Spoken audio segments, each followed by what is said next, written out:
بەناوی خۆی گەورە مهرەبان سڵاوتان لەبێ خۆشەویستان. مانجی دەستکردی لونا ریکۆنسیەنس ئۆربیتەر توانی گرتەی کەشتی ئاسمانی پەکەوتووی ناسراو بە ئەثینا کە تایبەت بوو بە کۆمپانیای ئینتویتیڤ مەشینز بگرێت.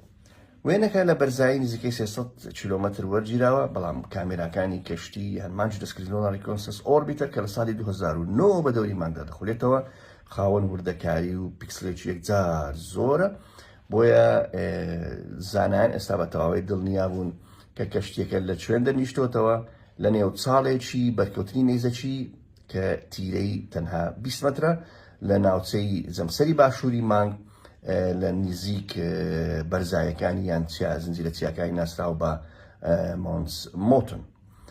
سەیری ئەم وێنانە دەکەین خۆشەویستانم. ئەمە شوێنی نیشتنەوەی یان ناوچەی ماونت مۆنس مۆتۆنە لە باشووری زەمسەری باشووری مانگ، شوێنی نیشتنەوەی کەشتیەکە و ئەمە دیمەنێکی دیکەی گەورەکراوی ئەو ناوچەیە یان ئەو ناوچە جوگرافیە کە کەشتیەکە لێ نیشتیتەوە.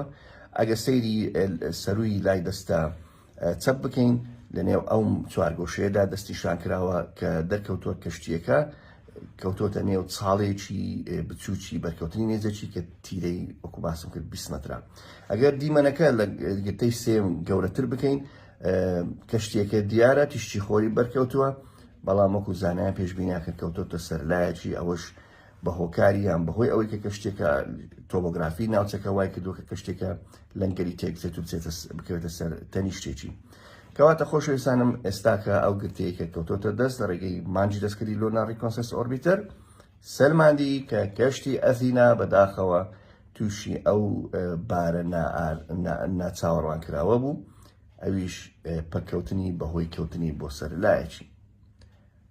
خواتان لەگەڵ.